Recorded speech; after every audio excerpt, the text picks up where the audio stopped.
Everybody, welcome to my channel. Welcome to the show. Welcome to this show specifically. That is my Riverdale Review reviews and theories. As we're finally here for the premiere of season 7, and we're already getting into the season in general. But you know how I do? I do a deep dive actually for the first season episode, then I just do for every other episode, and then do another deep dive, the finale, and talk about the season at that point, like for real. Uh, Season 6, I say, was pretty good. I would say season 4 is my favorite, along with season 1. Season 1 would be my top two. Season 6, season 5 would be my bottom two. But we'll see where season 7 ranks. It is the final season, so this will be the last season I'll be doing this for Riverdale. Obviously, I have my other podcasts, other shows here on this channel, Sports Talk Network. Welcome to subscribe, ring the bell. You know I go live, as most of my videos are now. Maybe I should do more pre-recorded. See how those go, but those are few and far between. But they do still exist in regards to this channel for me. Oh, hope everybody's doing well here on a Saturday. I'm just chilling here with my puppy dog, trying to take a nap as I talk. Um, all right.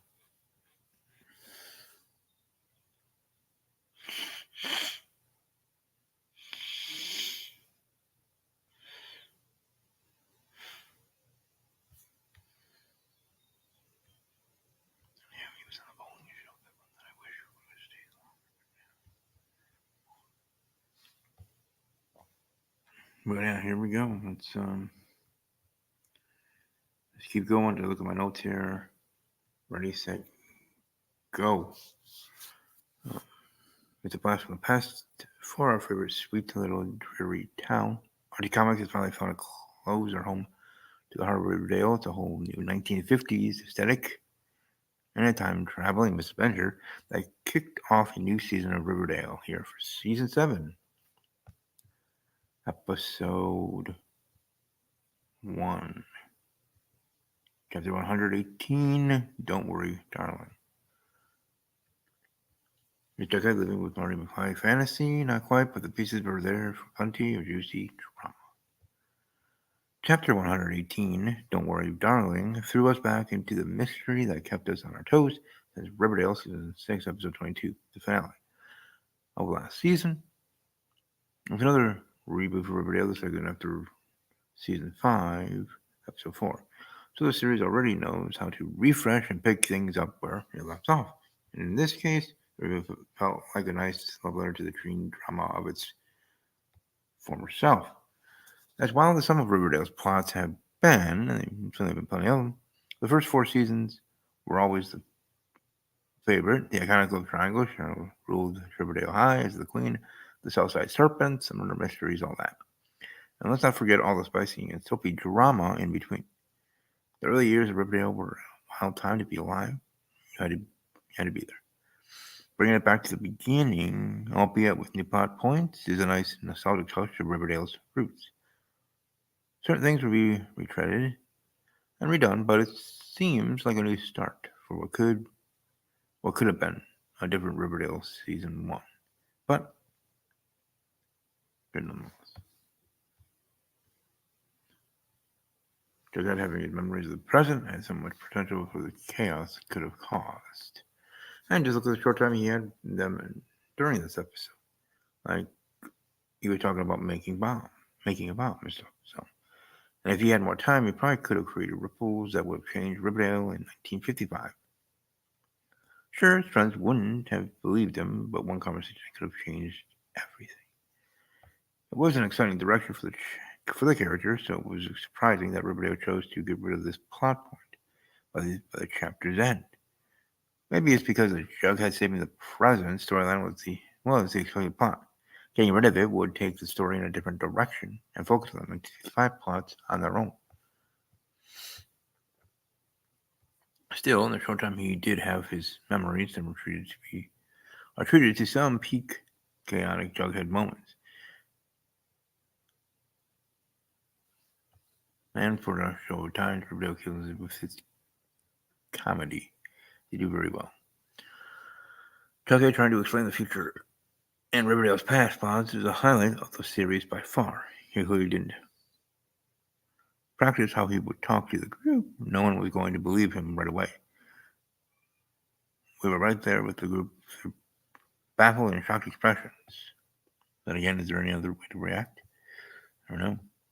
It's a shame he did ultimately lose his memories, and as I said previously, there was so much potential for where the storyline could have gone.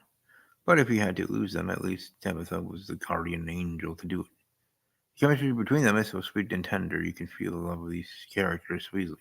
And with Tabitha, both Angel and 1955 Tabitha, not being around, hopefully this isn't the last we'll see of her. Tabitha is a great character that has grown on Riverdale. Sure, she's got a big job unraveling the timeline to return them all home, but we need some Tabitha in our lives again. Indeed.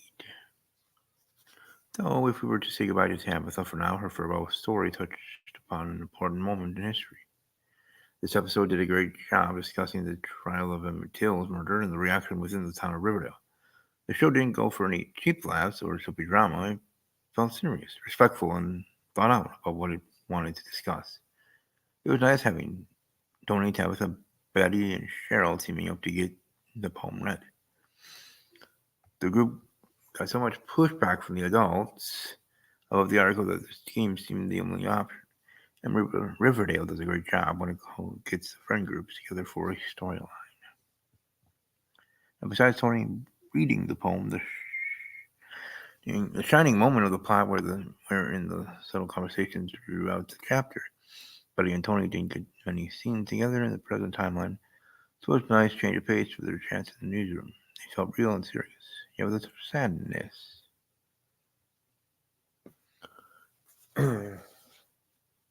Tony never shied away from discussing the horrific things that happened to Emmett Till, and Betty was open to learning more. They had good dialogue, and sometimes we get covered up by the teen drama of it all. It's pretty refreshing. Same goes for classroom discussion as well. And also at Riverdale High, the arrival of Veronica was peak lodge style. Who else would start school in a large hat, sunglasses, and a beautiful chic dress? Her introduction this time was very different from previous. Interestingly, her first time with the group happened by coincidence since Betty and Kevin were her school guides. But here she naturally gravitated to them all in the lounge. It was one of the many subtle nods throughout the chapter that may hint at all the characters still having some essence memories of their former selves. Like Archie, there are some things they cannot forget. Their hidden truths could pop up eventually. It was an RKO, right? Veronica lying about her life wasn't too out of character, regardless of the timeline. She was still one of the dramatic flair in living her narrative. She didn't even need to lie about being in a movie. Well, the parents are movie stars. That alone could be enough to impress Cheryl. Still, all the lies were worth it for the glorious moment of Cheryl storming into the shed to accuse Veronica. Cheryl was so pressed that you could feel the hatred raging off her. I was waiting for her to break out into a song from the Carrie music because the rage was ferocious. Madeline Petch is a superstar channeling Cheryl's queendom, especially the villain side. She does it so effortlessly fun. Can't wait for more battles between these two. Very well done. Then again, some HLA between the three female character leads. If only. And my last thoughts randomly from Sweetwater River. Here are my thoughts. So strange seeing characters alive again. They mentioned him being the Black Hood. Pops up every time Hal appeared. Will Veronica end up with Archie or Cheryl's brother Julian? We might be in store for some brewing war between those guys. And Veronica's parents have their teenage daughter living on super rides across the country. Would be starting now, but I'm getting some. Cheryl was so scandalous, even thinking James Dean was bisexual. That's hilarious. Not ready for Kevin's truth. So yeah, so now over to you guys. What do you guys think? What do you think of this episode here? Starting with season, the group successfully unraveled the fractured web of time. Will anyone regain their memories? What new chaos will spark in the 1955 Riverdale, comparatively, and all that you might have, So I definitely look forward to hearing all your thoughts and feedback in that regard if you care to. Like I said, like this video to more people. Yeah, I hope you all have a great rest of your day and above all else, as always, take care.